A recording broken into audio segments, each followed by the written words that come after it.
A defining feature of globalization is cross-border movement of goods, services, capital, and people. As the COVID-19 pandemic continues to constrain global mobility, efforts are needed to recharge the momentum of global trade, investment, and mobility.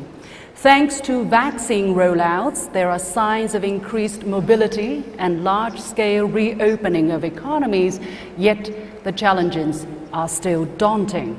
The clusters which broke out in the southern Chinese city of Nanjing speaks volume of the kind of continuous threat the mutating virus is posing. So how to strike a balance between safety and mobility? How to advance cross-border trade and cooperation via multilateral and bilateral arrangements? Welcome to the Ambassadors Roundtable on Post-Pandemic Trade and Mobility, brought to you by the Center for China and Globalization and The Point with me, Liu Xin, on CGTN. It's a great pleasure for me to moderate this distinguished roundtable, not only because it's graced with perspectives of over a dozen ambassadors to China from countries that are leading traders and regional players, but also because I see many familiar faces here. We also have distinguished ambassadors attending as observers and, of course, distinguished members of the audience from different walks of life. So, ladies and gentlemen, without much ado, let me introduce to you our distinguished speakers. They are His Excellency Ambassador of Algeria to China, Arsene Bouhelfa. His Excellency Ambassador of Australia to China, Mr. Graham Fletcher. His Excellency Ambassador of Brazil to China, Paulo Estivale de Mesquita. His Excellency Ambassador of Colombia to China, Luis Diego Monsalve. His Excellency the Ambassador of Egypt to China, Mohamed Abdel Al-Sattah Al-Badri. His Excellency Ambassador of India to China, Mr. Vikram Misri. His Excellency Ambassador of Indonesia to China, Mr. Djauhari Oratmangun. His Excellency Ambassador of the Netherlands to China, Wim Geerts. Her Excellency Ambassador of New Zealand to China, Clare Fearnley. His Excellency Ambassador of South Africa to China, Dr. Siyabonga Cwele. His Excellency Ambassador of Switzerland to China, Bernardino Regazzoni. His Excellency Ambassador of the United Arab Emirates to China, His Excellency Mr. Ali Obaid Al-Dhaheri. The warmest welcome to all of our speakers. And our first speaker, without much ado, Ambassador of Indonesia to China, His Excellency Oratmangun. Since arriving in China in mid-2018, His Excellency has been very active in strengthening China-Indonesia relations bilaterally as well as under the ASEAN framework with an emphasis on small and medium-sized enterprises. You have the mic, Your Excellency. Thank you very much, Liu Xin. Thank you very much, CCG and CGTN, for having me here. First of all, let me start by saying that I consider it anomaly because during the crisis, in fact, the trade between two countries is increased. So this is anomaly in our bilateral relations. Up till now, in first and second quarter of this year, the trade volume between two countries increased by almost 40% compared to last year, as well as investment coming from China. So I would like to see that one of the interesting things of this anomaly is we regain trust among us. I think this has been alluded by Ambassador Vikram and other speakers, but that during this pandemic and what follow after the pandemic, we need to gain trust at the bilateral level, at the regional level, as well as at the multilateral level. Number three, I call it health infrastructure. We have to be able, this is lesson learned from pandemic, we have to be able to create health infrastructure that will bring benefit to all of us.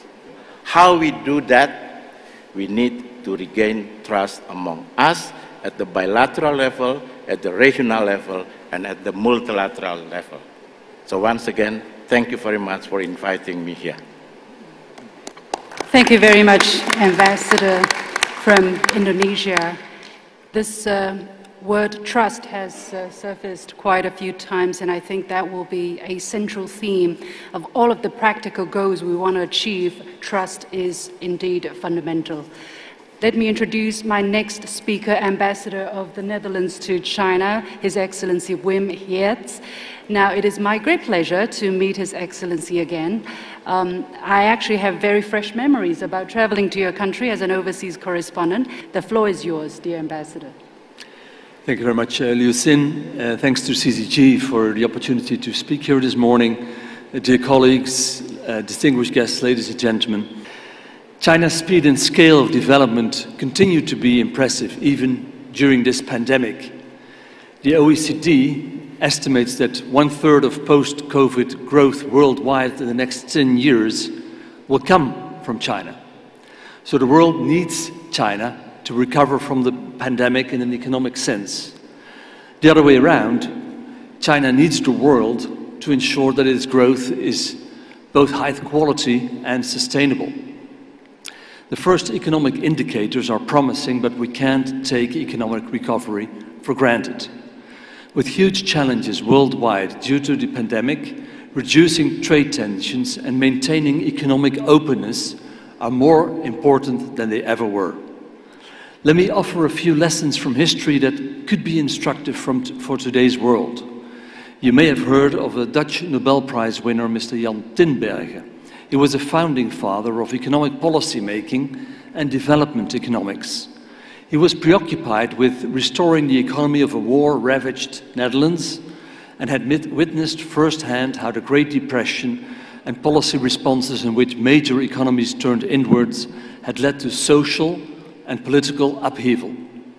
His fundamental principle was the economy is fundamentally unstable. So to create the conditions for social progress and ecological preservation, one needs independent institutions with checks and balances, not only at the national level, but also internationally.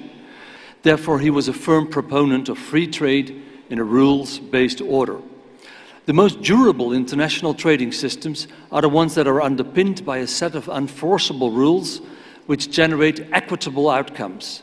And these principles have been the foundation for Dutch, European, and indeed Chinese prosperity over the past decades. The current rules-based system is under pressure, relating to both enforceability and the fact that the current set of rules does not create equitable outcomes. This requires more dialogue and cooperation rather than division and confrontation.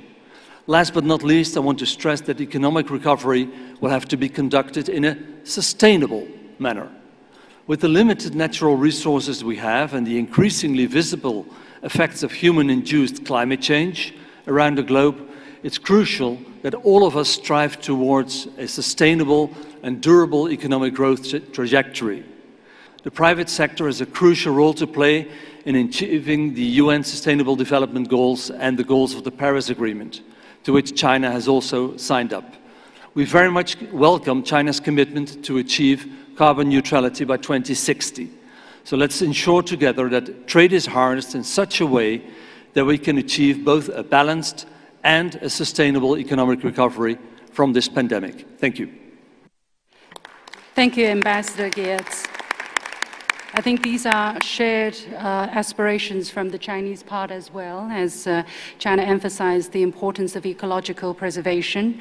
This idea of green water and blue sky being the gold mountain as well, as stipulated by President Xi, very much highlights the importance of ecological preservation on the part of the Chinese government.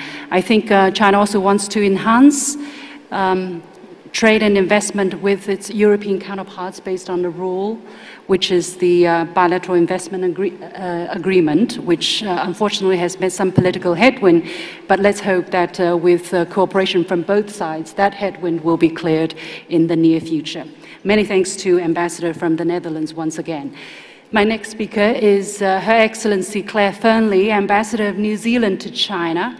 Her Excellency has years of expertise on East Asia, legal affairs, and especially in international trade litigation, and of course on China, where she studied in Beijing as early as in the 1980s.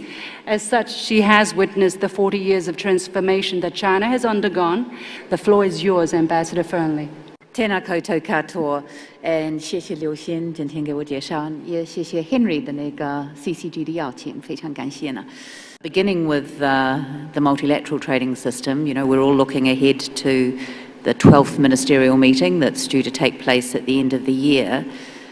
New Zealand is one of those countries that actively engages in the bilateral, plurilateral, regional economic integration processes, agreements. We were very pleased to see the APEC Trade Ministers meeting last month return to a more traditional role in enthusiastically advocating for outcomes from the WTO negotiations looking ahead to the WTO ministerial. The best protection for global supply chains, for global value chains, continues to be a functioning multilateral system. And I was struck particularly by the comments this morning by our World Bank friend Martin Reiser, who talked about a World Bank a piece of analysis that had looked at which countries had fared the best at this point in the COVID year and a half. Was it the ones that put up barriers, or was it the ones that remained highly integrated into global supply chains? And I was really struck by his comment that it was the integrated economies that actually fared better than the ones that had gone for more protectionist measures. And I take, you know, quite a bit of heart from that. It's really important that MC12, the WTO meeting at the end of the year, shows its ability to make some progress on the systemic issues facing the WTO. Of course, we need to see resolution, or at least progress, around the dispute settlement mechanisms of the WTO, something I've been directly involved with over decades. We need a functioning appellate body. At the same time, we also need to adopt more flexible approaches to some of those really tough issues that have caused the WTO to stall. We need to look at issues around how developing countries and developed countries are effectively woven into the WTO system. If we just stick on past positions, we're not going to get movement. We're just going to stay stalled where we are now. You know, we look at TPP, CPTPP. The original TPP came out of a very small grouping, 4 countries, very diverse, got together, reached an agreement which has subsequently over more than a decade grown into an 11-country agreement. And it was nurtured within the context of APEC. Without the work that happened in APEC, it's very unlikely that TPP and then CPTPP could have happened. But also APEC has recognised the role that RCEP can play in our regional economic integration, and like other RCEP negotiating parties, we look forward to it entering into force before the end of this year. Now may not be the time to be able to move ahead with that, but we're optimists. Circumstances can change, and if you keep knocking on the door, eventually sometimes it opens with these sorts of trade initiatives. So we remain optimistic.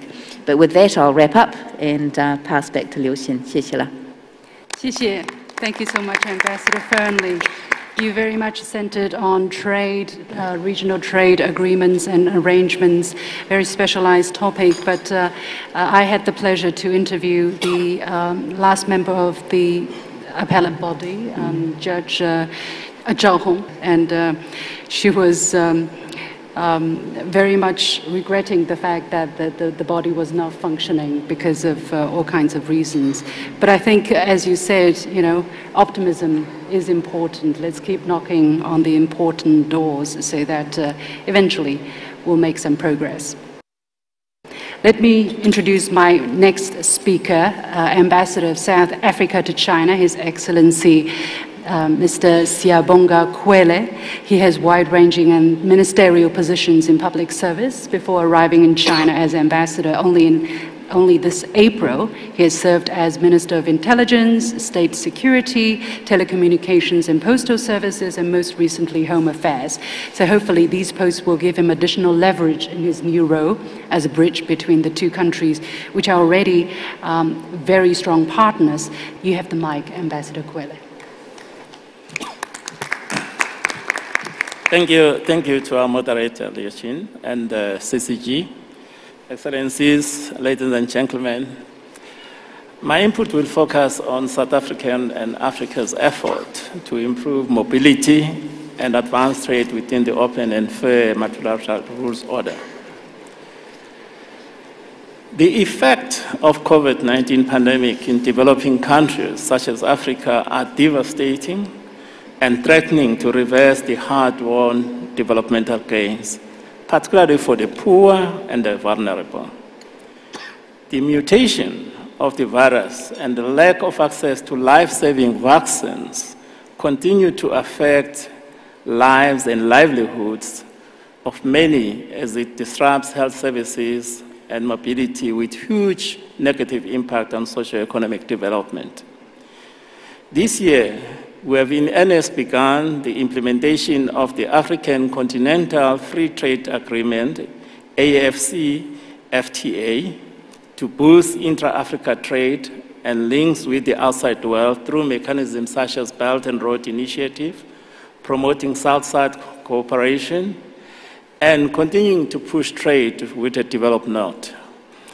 It may be early to talk about vaccine passport requirements until significant numbers of global populations have fully been vaccinated. Otherwise, we may worsen unfair discrimination among the poor. 2, we must follow the science in measures to fight the control and spread of the virus and avoid political protectionism, artificial barriers, conspiracies, fake news, and spread of undue fear. Thirdly, we must continue the global solidarity in times of need and build and improve on open, fair, and rule-based international trade order. As President Ramaphosa put it early this year, the events of the last year have demonstrated that no country, no people, no continent can stand alone in the face of challenges that confront the humanity, from pandemics to climate change, from war to poverty. We need to overcome shared problems through collective actions. I thank you. Thank you very much, Ambassador Cwele. 2 key words I take away: integration and solidarity. These are extremely important, and we are also happy that more countries are able to provide more vaccines to underdeveloped countries through multilateral platforms such as COVAX, and I hope countries in Africa will be able to get more help in a more timely fashion. Next, let me welcome my next speaker, Ambassador of Switzerland to China, His Excellency Bernardino Regazzoni. It's a great pleasure because I spent 6 years in Switzerland as overseas correspondent. So I know Switzerland enjoys many firsts in China's international relations thanks to the generations of diplomats who are hardworking, pioneering, and pragmatic. And Ambassador Regazzoni is no exception. In the past few years, bilateral ties have been elevated to a new height, especially following the implementation of Sino-Swiss Free Trade Agreement in 2014 and the establishment of Sino-Swiss Innovative Strategic Partnership in 2016. But the virus knows no borders. So what challenges are ahead and how to overcome them for Switzerland? Dear Ambassador, the floor is yours. Thank you, Liu Xin. Thank you for your kind words, dear colleagues. Thanks for the opportunity to participate in the discussion about how global trade and mobility look in post-pandemic times. CCG remains true to its name, as the issue is very much about how globalization looks after the pandemic. And let's start with the good news.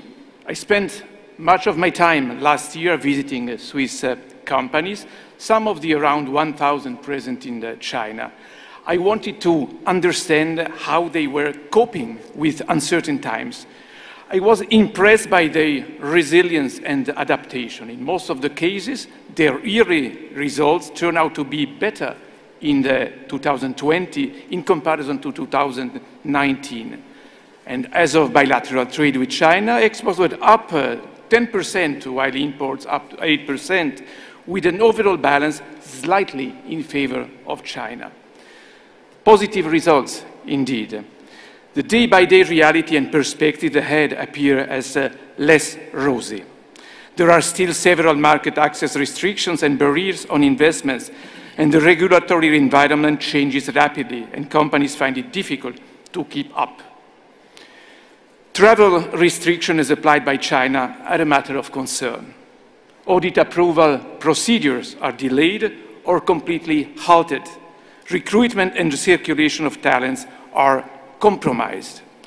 Getting visas for expatriate cadres or students is a headache, whereas visas for Chinese students to Switzerland have not been reduced during and after the pandemic.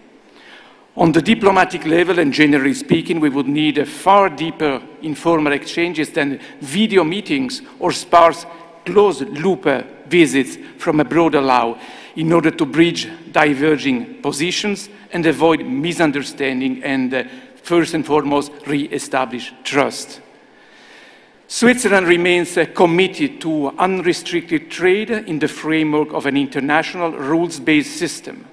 Through these uncertain times, we will continue to stand by our values and promote cooperation and engagement to be open, stable, and predictable. Thank you very much once again for participating in the discussion. Thank you very much, Ambassador Regazzoni.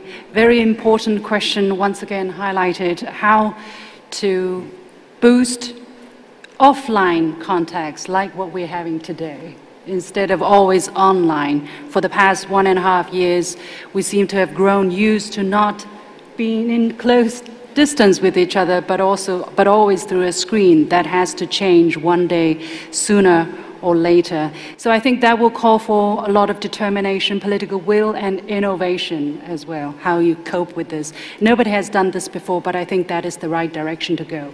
Many thanks once again. And next, let me go to my next speaker, Ambassador of UAE to China, His Excellency Dhaheri. I had the pleasure to sit down with him in 2019 when we had a wonderful discussion about bilateral ties and BRI. I'm also happy to discover that he's a master on social media with lots of posts on Twitter written in Chinese. So I was told that despite COVID-19, non-oil trade between the two countries reached over $50 billion US, which is really something to celebrate. And the UAE has become China's #1 trade partner in the Middle East and North African region. So how to boost further this relationship? How to mitigate the impact of the pandemic while achieving further robust growth in all aspects? The floor is yours, Ambassador. Thank you, Lucien, for your kind introduction. And I would like to thank CCG for giving me such an opportunity to join a distinguished panel and for hosting the forum at this special time. The increased cooperation between countries will be a key requirement to ensure stronger and more resilient post-COVID-19 economies. Throughout the COVID period, the UAE has been a hub for the Middle East and North Africa region and beyond, with 135 countries benefiting from UAE aid, with medical supplies, mobile hospitals and clinics, PCR test kits, and the popular ventilators, as well as with the vaccine manufactured in the UAE and distributed across the region. The UAE sees a strong link between such actions and the ability to re-energize global trade and mobility in timely manner. Our strategy has been to focus on strengthening trade ties with our existing partners, like China. I think that the international communication and coordination is more necessary than ever when facing such a global challenge. Unified and effective communication between governments is a successful method to build trust and is also one of the main success factors in dealing with the pandemic. My last point, the Sinopharm vaccine is manufactured in the UAE, though through a joint venture. We are also a key logistic hub in the Middle East and North Africa region. By end of April 2021, one of out 20 COVID-19 vaccine administered around the world has transited through Dubai on Emirates aircrafts. Thank you very much. Thank you very much, Ambassador Dhaheri. It is a very good example, I think, of cross-border cooperation in times of a pandemic, that a Chinese pharmaceutical company is able to conduct trials in the UAE so that the production, the rollout of vaccine can be sped up. Thank you very much on that. I guess we have come to the end of the Ambassadors Roundtable during the 7th Annual China and Globalization Forum. I would like to borrow a few lines from the new Chinese ambassador to the US, Minister Qin Gang. He said he believes the door of China-US relations, which is already open, cannot be closed. This is the trend of the world, the call of the times, and the will of the people. This, I believe, also fits the theme of globalization. Let us work along this trend towards greater mobility and prosperity. That's it for this very special edition of The Point with me, Liu Xin, coming to you from Beijing. As always, you can follow me on Facebook and Twitter using the handle Liu Xin in Beijing. Thanks for watching. You've got the point. And a warm round of applause to all our speakers and ambassadors present. Thank you.